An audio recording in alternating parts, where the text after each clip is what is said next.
Et franchement, la teinte est parfaite. Ça siffle. Tout simplement, il y a une fuite d'échappement à la tresse. Du coup, vu que c'est un cabriolet, il y a le problème avec les barres de renfort dessous. Tu l'entends là. Elle est morte de chez morte. Là. Ici. C'est les gaz d'échappement. Ça, qui ont fait ça. Et donc, concernant le fameux couinement de la vitre de porte avant gauche. Regardez. En fait, le problème...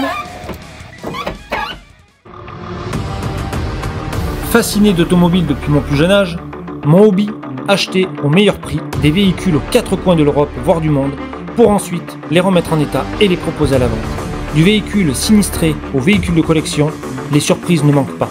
Le plus compliqué, respecter le budget et tenir les délais. Bienvenue dans Gasoline Auto.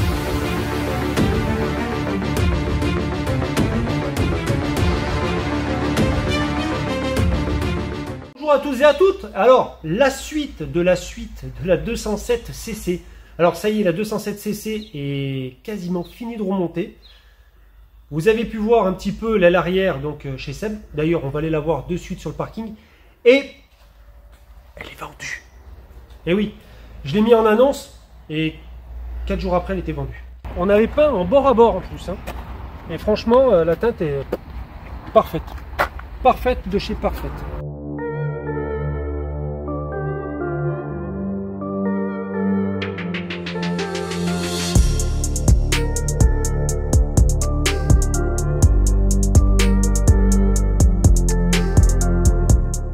Alors, quand je parle donc de 2-3 bricoles, c'est tout simplement de la finition. Là, par exemple, la béquille de capot, qui est elle défectueuse et qui, bien entendu, va être remplacée par une neuve achetée directement chez Peugeot. Voilà la référence constructeur. 79 50 59, ça vaut moins de 50 centimes d'euros. Donc honnêtement, ça vaut vraiment pas le coup de s'en priver. Ensuite, ah oui, venez voir. Le bandeau. Hop. Le bandeau de pare-choc arrière, la dame m'a demandé de lui remplacer, donc on a trouvé un accord. Tout simplement ici, là, il est blanchi à certains endroits. Donc du coup, elle m'a demandé si c'était mieux de le repeindre ou si c'était mieux de le changer. Il y en a qui vont dire, ouais, c'est juste un coup de bombe de noir mat. Non.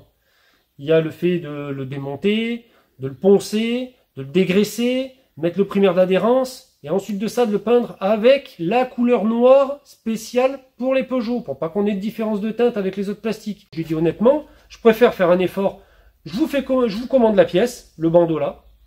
Vous le payez 91 et quelques euros hors taxe remisé, donc ça fait une centaine d'euros, je crois que ça fait 110 euros exactement, d'après ce qu'on avait vu ensemble. On s'était entendu sur 110 euros. Vous payez votre bandeau 110 euros, je vous le pose gratuitement. Le bandeau, ça repart pour 10 ans. Le bandeau à l'avant, il est neuf aussi. Voilà, comme ça vous êtes tranquille. Il y a une autre chose aussi. Ah oui, j'ai oublié. Il y a ça. Voilà. Et ensuite de ça, donc ça c'était prévu aussi avant que je la passe donc au contrôle technique.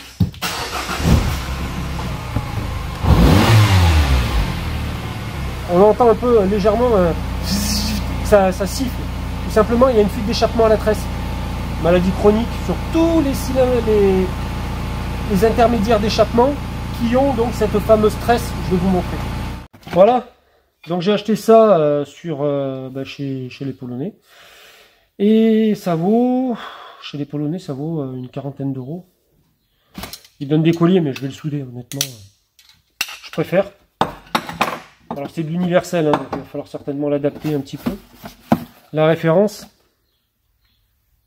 Alors là, du coup, vu que c'est un cabriolet, il y a le problème avec les barres de renfort dessous. Franchement, après, il faut aller tout démonter. Autant bien peut-être que les prisonniers dedans, ils risquent de foirer. On part dans une histoire hors du commun. Et franchement, j'ai pas envie de me prendre la tête sur un truc de fou. La voiture, elle est vendue. Ils donnent le kit comme ça, avec le collier. Hop, il va falloir donc, bien entendu, couper en premier là, mettre la tresse neuve dans l'échappement ici et mettre celui-ci juste à côté pour pouvoir le tracer. Et je pense que ouais, après on va le prendre par là, à mon avis. Et après on devrait être pas trop mal. Et puis de toute façon, elle, la tresse, elle est flexible, hein, comparée à... Tu l'entends là. Elle est morte de chez morte. C'est dingue. Hein. Fais voir dedans. Ah, dedans, on voit pas trop encore. Mais c'était quand... Ah, si, regarde, là. Ah, mais elle a brûlé. Regarde, là. Là, ici, c'est les vapeurs d'échappement. Tu vois, là, tout ce qui est noir, là. Non, non, mais elle est torchée, hein, la tresse. De toute façon, on l'avait vu, hein. Tu t'en souviens, quand on l'avait démarré, t'étais redescendu et je t'avais montré, il y avait les gaz d'échappement qui sortaient, là. Et on le voit. Là, ça fait une trace sur le carter. Tu vois ou pas? Là, ici. C'est les gaz d'échappement. Ça, qui ont fait ça, tu vois. Alors, le résultat final, donc, de la fameuse tresse d'échappement. J'avais pas envie d'y mettre le collier, je trouvais que ça faisait vraiment pas propre. Donc, j'en ai profité et je l'ai, tout à fait, je l'ai soudé. Et je pense que dans le temps, à mon avis, ça tiendra quand même mieux. Allez, je vais vous montrer un petit peu, j'ai fait d'autres trucs aussi, là.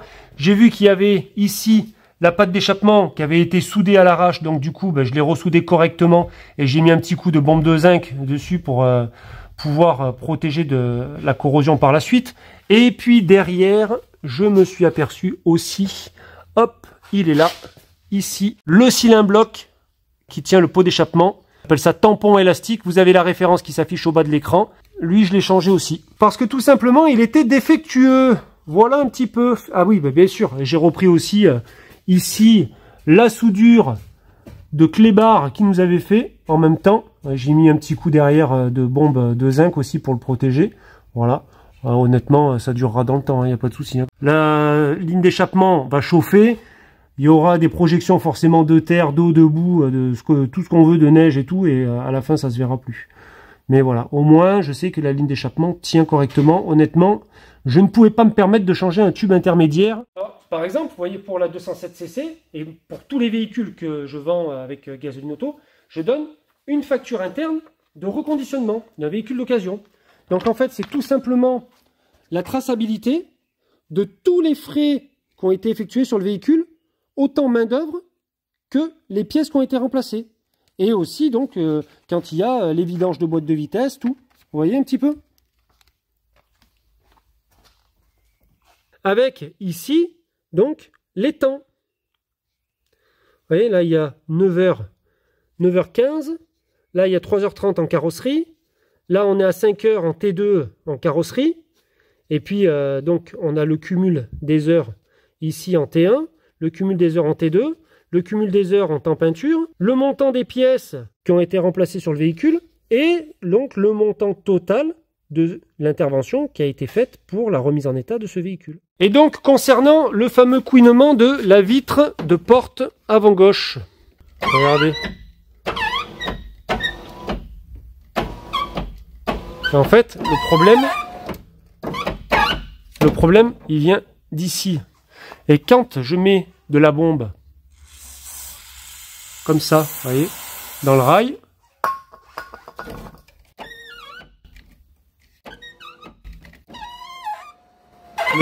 le bruit disparaît un petit peu.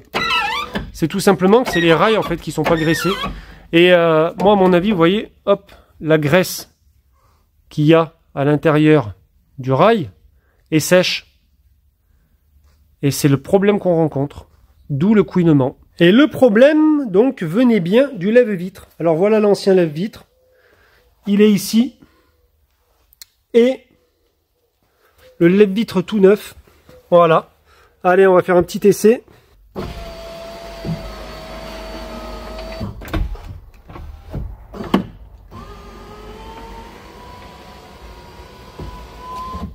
Donc le problème est résolu.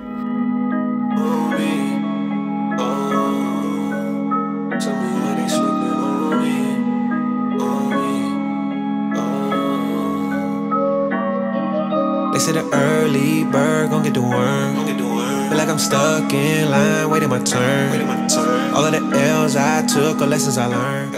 Alors, vous avez pu voir donc que ce véhicule, finalement, est dans un état relativement propre. Après, ça reste des voitures d'occasion, certes, mais voilà, les mettre dans un état relativement satisfaisant pour que son prochain propriétaire puisse en jouir du mieux qu'il le souhaite. Je vais tout simplement vous poser quelques petites questions. Et vous allez donc avoir bien entendu des lots à gagner avec ces petites questions. Venez voir un petit peu. Vous avez ici donc 4 pneus. 2 sièges avant. Alors le bas de caisse là, Ça n'a rien à voir. Hein. Le bas de caisse, c'est pour une 406 que j'ai acheté donc chez Auto 1 et dont vous voyez d'ailleurs que le bas de caisse est quand même bien déformé. Donc, vu que la pièce n'est pas disponible chez Peugeot, eh bien, il m'a fallu aller à la casse pour que je puisse ensuite de ça dépointer ma tôle là et après la regreffer donc sur la voiture. Alors, donc ce que je vais vous demander, c'est de me dire la marque du véhicule sur lequel les sièges vont être installés, ainsi que les 4 pneus. C'est une voiture qui fait partie du stock de Gasoline Auto, c'est pas du client ça, hein, c'est du stock à Gasoline Auto. Les connaisseurs, je sais direct qu'il y en a qui vont savoir de suite. Et s'il y en a un qui peut mettre la marque des sièges, même un ou plusieurs, je rajoute un lot au lot que je voulais vous donner au départ. C'est-à-dire que je mettais 3 t-shirts Gasoline Auto à gagner, frais de port offerts. C'est-à-dire vous avez juste à répondre, à donner la réponse à l'adresse mail qui s'affiche donc au bas de l'écran, sasu.hexagoneimport@yahoo.com. Vous m'envoyez un mail jeu YouTube et vous mettez en bas donc la réponse avec votre nom, prénom, votre adresse et votre numéro de téléphone bien entendu pour que je puisse vous contacter et vous dire si vous avez gagné. Voilà tout simplement.